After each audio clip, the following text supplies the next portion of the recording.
Good morning to everyone. In our previous class, we were discussing the tax incidents. In that, already we had discussed the 2019 question paper. And today in this class, we are discussing the another problems of tax incidents. The question was asked in the 2017 question paper. Let us see how the solution is going to be made and what are the informations are provided in the problem. So this is what the problem is. The following are the taxable incomes of Sriram for the previous year 2019-20. So Shriram ಅನ್ನುವಂತಹ ಅಸಸಿ ಇದ್ದಾರೆ. ಅವರು ಹಿಂದಿನ ವರ್ಷದಲ್ಲಿ ಗಳಿಸಿದಂತಹ ಕೆಲವೊಂದು ಇನ್ಕಮ್ಗಳನ್ನು ಇಲ್ಲಿ ಕೊಡಲಾಗಿದೆ. ಆ ಇನ್ಕಮ್ಗಳ ಆಧಾರದ ಮೇಲೆ ನಮಗೆ ಏನು ಕ್ಯಾಲ್ಕುಲೇಷನ್ ಮಾಡಲಿಕ್ಕೆ ಹೇಳಿದ್ದಾರೆ ಎಂಬುದನ್ನು ಈಗ ನೋಡ್ತಾ ಹೋಗೋಣ. Income from salary received in India for the service rendered in Germany rupees 1 lakh is the first income. Interest on South Africa development bonds in a bracket 50% is received in India rupees 70,000. Third one, income from agriculture in Japan rupees 40,000. Profit from business in Davangere rupees 2,50,000. The business is being controlled from France. E. Income from house property in Mysore received in London rupees 75,000. F. Profit from business in Sri Lanka. The business being controlled from Pakistan rupees 1,50,000. Okay. Dividend from Tata Limited 25,000. ಗೊತ್ತಿರೋ ಹಾಗೆ exempted ಇದು. H. Income from business in America. The business is controlled and managed from Bangalore rupees 1,50,000. Okay. Past untaxed foreign income brought into India during the previous year rupees 1,50,000. Okay. Next. J. Profit on sale of building in Mumbai received in Canada rupees 1,50,000. Fine. K. Interest received from Mr. X,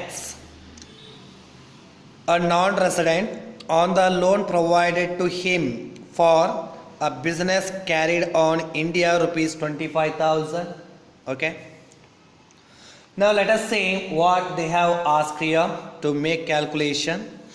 Compute the gross total income for the assessment year 2020 and 21 if he is an ordinary resident, not ordinary resident and a non-resident. So ಮೇಲಿನ ಇನ್ಕಮ್ಗಳನ್ನು ನೋಡುವುದರ ಮುಖಾಂತರ ಆ ಇನ್ಕಮ್ಗಳ ಆಧಾರದ ಮೇಲೆ ಒಂದು ವೇಳೆ ಅಸಸ್ಸೆ ordinary resident ಆಗಿದ್ದರೆ ಅವನ ಗ್ರಾಸ್ ಟೋಟಲ್ ಇನ್ಕಮ್ ಎಷ್ಟಾಗುತ್ತೆ, ನಾಟ್ ಆರ್ಡಿನರಿ ರೆಸಿಡೆಂಟ್ ಇದ್ದರೆ ಅವರ ಗ್ರಾಸ್ ಟೋಟಲ್ ಇನ್ಕಮ್ ಎಷ್ಟಾಗುತ್ತೆ, ನಾನ್ ರೆಸಿಡೆಂಟ್ ಇದ್ದರೆ ಅವರ ಗ್ರಾಸ್ ಟೋಟಲ್ ಇನ್ಕಮ್ ಎಷ್ಟಾಗುತ್ತೆ ಎಂಬುದನ್ನು ನಾವು ಕ್ಯಾಲ್ಕುಲೇಷನ್ ಮಾಡಬೇಕು. So this is what the informations are available and we know in order to make calculation of the total gross total income in the concept called tax incident, we need to thorough with the provisions. Already we had discussed the provisions. So which kind of incomes are taxable to the assessors, right? So if an ordinary resident is there and what is the scope of income to taxable to that kind of ordinary resident? If a not ordinary resident is there, then what are the incomes are taxable? Non-resident, what are the incomes are taxable? Those all things we had discussed in the previous class. So today we are going to discuss the 2017 question paper. Let us give a concentration and we'll have a solution now. Okay? Fine. So let us have a format now and we'll have a calculation. Fine.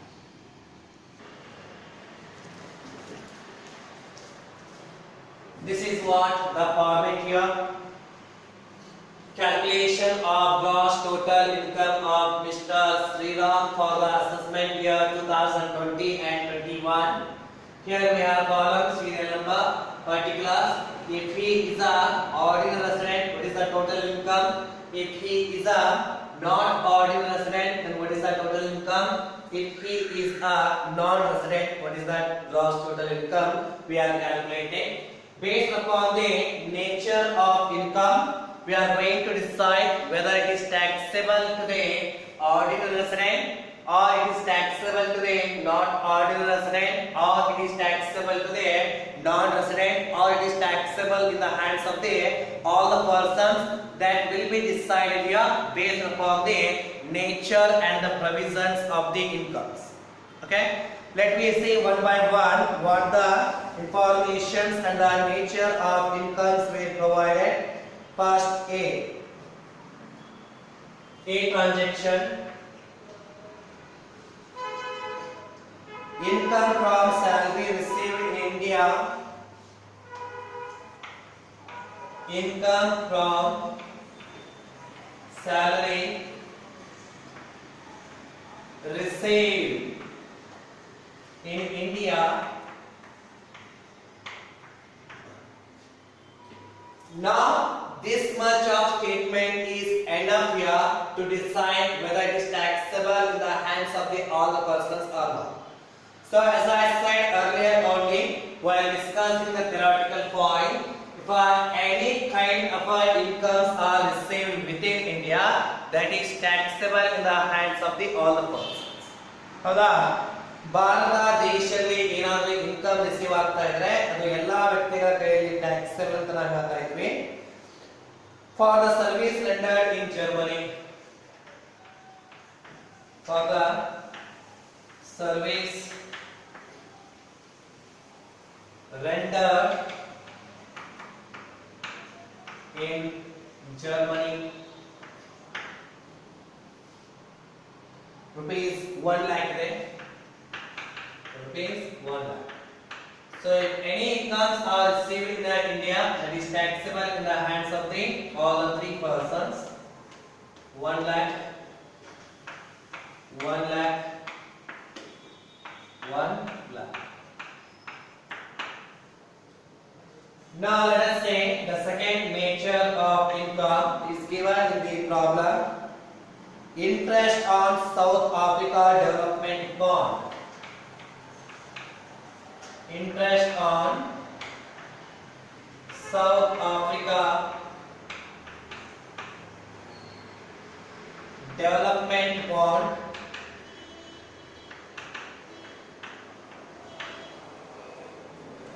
bracket 50% received in India. 50% received in India, rupees 70,000. Now here we need to observe this nature of income. What they are saying here, interest on South Africa development bond. So this Sriram made an investment in the bond called South Africa development bond. And over that he is earning an income in the form of the interest, that is 70,000. Now ಮೊದಲನೇ case ಅನ್ನು ನೋಡುವಾಗ ordinary resident ಅನ್ನು ನೋಡುವಾಗ ಈ ordinary resident ಯಾವುದೇ income ಅನ್ನು ತೆಗೆದುಕೊಳ್ಳಿ ಅದು ಟ್ಯಾಕ್ಸಬಲ್ ಅಂತ ಹೇಳಿದ್ವಿ. ಎಕ್ಸೆಂಟೆಡ್ ಇನ್ಕಮ್ ಗಳನ್ನ ಬಿಟ್ಟು ಎಲ್ಲಾ ಟೈಪ್ ಆಫ್ ಇನ್ಕಮ್ ಗಳ ಆರ್ಡಿನರಿ ರೆಸಿಡೆಂಟ್ ಕೈಯಲ್ಲಿ ಟ್ಯಾಕ್ಸಬಲ್ ಆಗ್ತವೆ. ಆದ ಕಾರಣಕ್ಕಾಗಿ 70,000 is ಯಾರ ಕೈಯಲ್ಲಿ ಟ್ಯಾಕ್ಸಬಲ್ ಆಗುತ್ತೆ, ಆರ್ಡಿನರಿ ರೆಸಿಡೆಂಟ್ ಕೈಯಲ್ಲಿ ಟ್ಯಾಕ್ಸಬಲ್. ನಂತರ ಇವ್ರ ಕೈಯಲ್ಲಿ ರಿಸೀವ್ ಆಗಲ್ಲ, ಯಾಕಂದ್ರೆ ಇವ್ರ ಕೈಯಲ್ಲಿ ಟ್ಯಾಕ್ಸಬಲ್ ಇಲ್ಲ, ಇವ್ರಿಗೆ ಟ್ಯಾಕ್ಸಬಲ್ ಇಲ್ಲ. ರೀಸನ್ ಏನಪ್ಪಾ ಅಂದ್ರೆ ಅದು ಇಂಡಿಯಾದಲ್ಲಿ ಅರ್ನ್ ಆಗ್ತಾ ಇಲ್ಲ, ಇಂಡಿಯಾದಲ್ಲಿ ರಿಸೀವ್ ಆಗ್ತಾ ಇಲ್ಲ. ಆದ್ರೆ ಈ ಬ್ರಾಕೆಟ್ ಅಲ್ಲಿ 50% ರಿಸೀವ್ಡ್ ಇನ್ ಇಂಡಿಯಾ ಅಂತ ಕೊಟ್ಟಿದ್ದಾರೆ. 50% ರಿಸೀವ್ಡ್ ಇನ್ ಇಂಡಿಯಾ ಅರ್ಥ ಏನಪ್ಪಾ ಅಂತ ಹೇಳಿದ್ರೆ ಅದರ ಒಂದು 50% 70,000 ದ 50% ಇಂಡಿಯಾದಲ್ಲಿ ರಿಸೀವ್ ಆಗ್ತಾ ಇದೆ. So if it is received in India, it is taxable in the hands of all the person. I am going to write here 35,000, 35,000, 35,000. ನೋಡಿ ಇಲ್ಲಿ 35 ಬರ್ತದೆ, ಇಲ್ಲಿ 35 ಬರ್ತದೆ, ಇಲ್ಲಿ 35 ನ ಬರೆಯೋದಿಲ್ಲ. ಯಾಕಂದ್ರೆ 70,000 ದಲ್ಲಿ 35,000 include Correcta? Fine. Now see. Income from agriculture in Japan. Income from agriculture in Japan. Right. Now see, income is arising to Sri Lanka from agricultural activity in Japan. This income is not received in India, and this income is not earned in India. Hence, it is taxable only in the hands of the first person. What is the income here? 40,000. 40,000 is only taxable in the hands of first person. Remaining twos are dash. Next, D. Profit from business in Davangere. Profit from business in Davangere.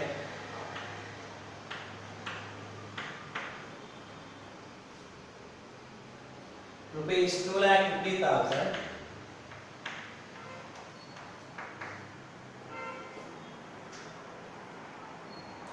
The business is being controlled from France. The business is controlled from France. Now see the nature of this income. Profit from business in Davangere. This is end of year to decide it is taxable in the hands of all the persons or not. Davangere is the place of India. If any incomes are generated in the Indian economy, that is taxable in the hands of all the person. Hence, it is taxable in the hands of three persons. 2,50,000, 2,50,000, 2,50,000.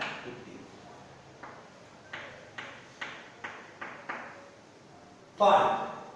Next, E.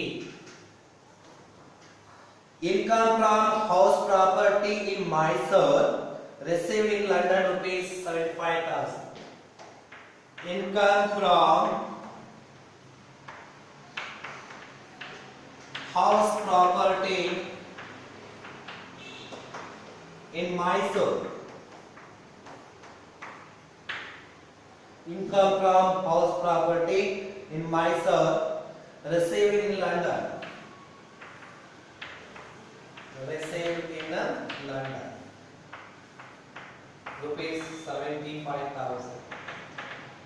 Now just see the income and decide yourself income is arising in the Indian economy or not. Yes, the income is arising in the Indian economy, hence it is taxable in the hands of all the three persons.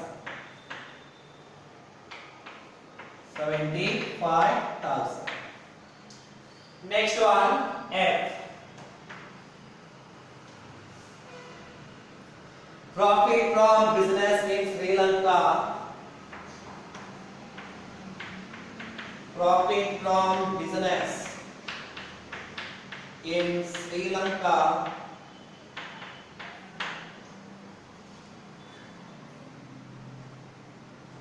The business is controlled. The business is controlled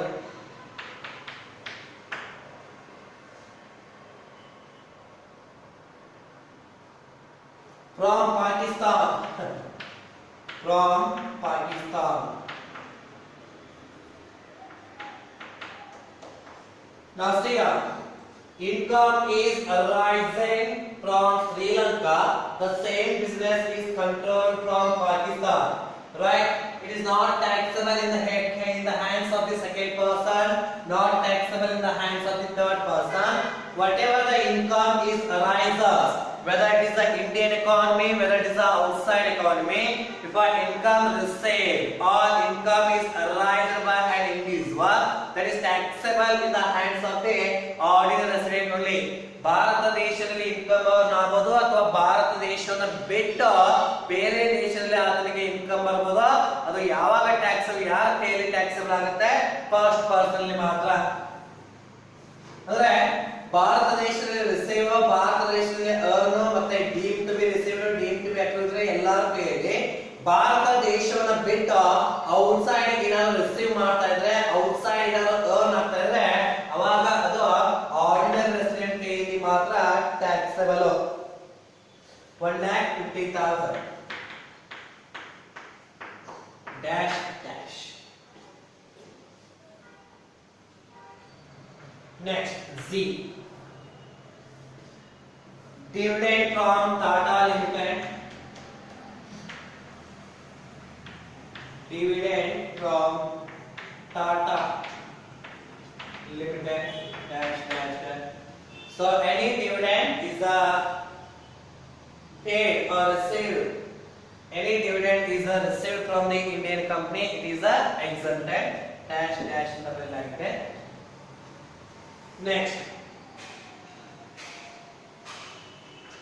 Next one, H. Income from business in America.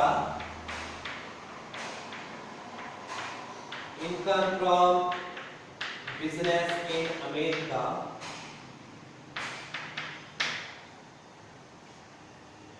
The business is controlled and managed. Continuation.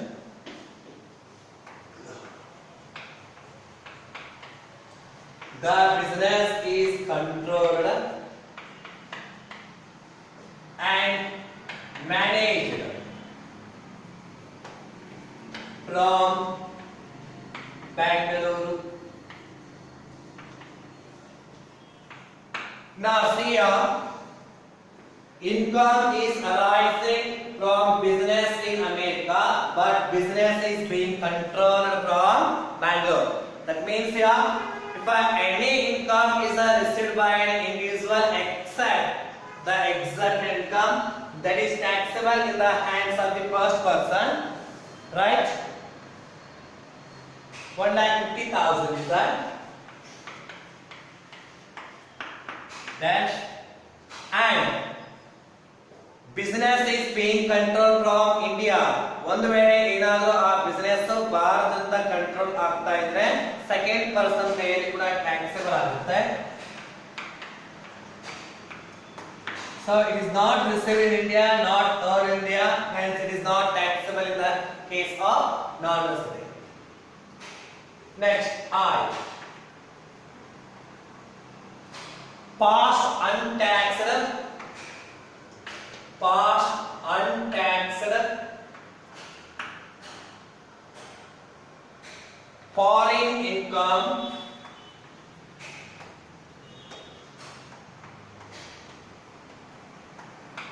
foreign income brought to India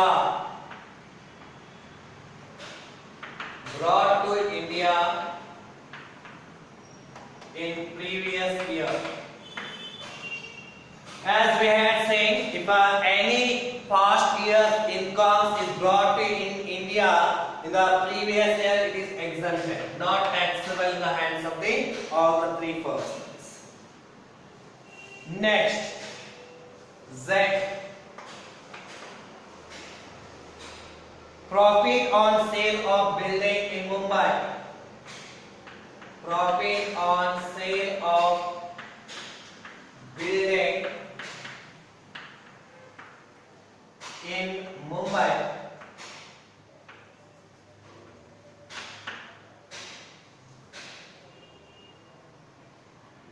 Received in Canada.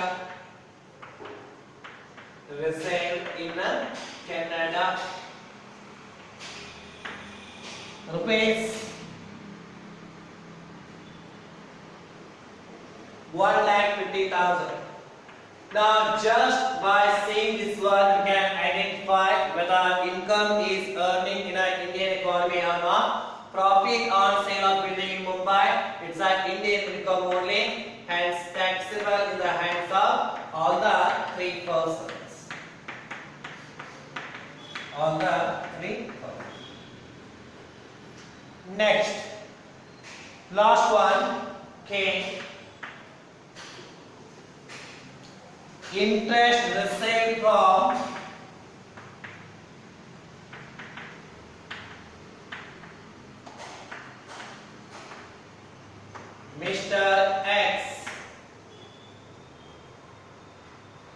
non-resident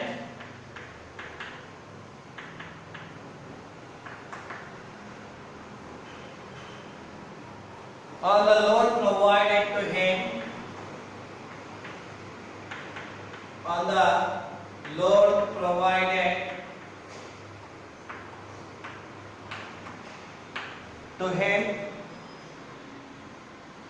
for a business carried in India, for business carried in India. How much? 25,000. Now see here this one. This Sriram is receiving the income in the form of the interest because he has given a loan to the person called X. He is a non-resident, but that non-resident is running a business in India, and out of that whatever the income is arises, that income is paid by non-resident called X to the Mr. Sriram. That means here this is the nature of income which is received and earned in India. ನೋಡಿ mister X ಗೆ loan ಅನ್ನು ಕೊಟ್ಟಿದ್ರು ಶ್ರೀರಾಮ್. ಆ ಒಂದು loan ಮೇಲೆ ಎಷ್ಟು 25,000 interest ನ ಅವರು ರಿಸೀವ್ ಮಾಡ್ತಾ ಇದ್ದಾರೆ. ಆ ಒಂದು ನಾನ್ ರೆಸಿಡೆಂಟ್ ಎಕ್ಸ್ ಏನಿದ್ದಾರೆ ಭಾರತ ದೇಶದಲ್ಲಿ ಬಿಸಿನೆಸ್ ಅನ್ನ ಮಾಡ್ತಾ ಇದ್ದಾರೆ. ಆ ಬಿಸಿನೆಸ್ ಮುಖಾಂತರ ಬಂದಂತಹ ಒಂದು ಇನ್ಕಮ್ ಅನ್ನ ಇಂಟ್ರೆಸ್ಟ್ ರೂಪದಲ್ಲಿ ಮಿಸ್ಟರ್ ಶ್ರೀರಾಮ್ಗೆ ಕೊಡ್ತಾ ಇದ್ದಾರೆ. ಅಂದ್ರೆ ಭಾರತ ದೇಶದಲ್ಲಿ ಇನ್ಕಮ್ ಅರ್ನ್ ಆಗಿ ಭಾರತ ದೇಶದಲ್ಲಿ ಇದು ರಿಸೀವ್ ಆಗ್ತಾ ಇದೆ ಅಂತ ಹೇಳಿ ಅರ್ಥ. So 25,000.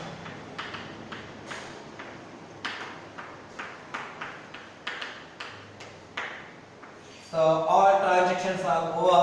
Just make a total here so that we get the answer called gross total income. So first column total 10,10,000. 10 lakh 10,000. Second one 7,85,000. Total ಮಾಡಿ ಕಾಲಮ್ ವೈಸ್ ನಿಮಗೆ ಆನ್ಸರ್ ಸಿಗುತ್ತೆ. ನಾನ್ resident 6,35,000. 6,35,000. So this ends your problem. Here we can give a notes here. Notes. Dividend from Indian company. Dividend from Indian company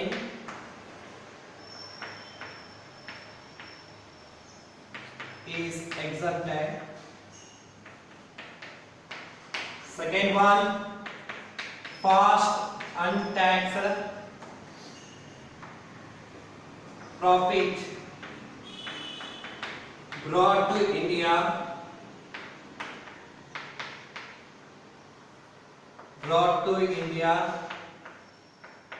is not taxable in previous year. Right, so these are the two notes we can give out of this problem. So this is what the solution in relation to the tax incident. This is how the actual problem is going to be made. Okay, for any problem is there relating to the incidence of tax. In the next class also we are going to discuss the 2 or 3 more problems. So just go through this one. If you have any doubt, call me and solve your doubts. Okay, thank you.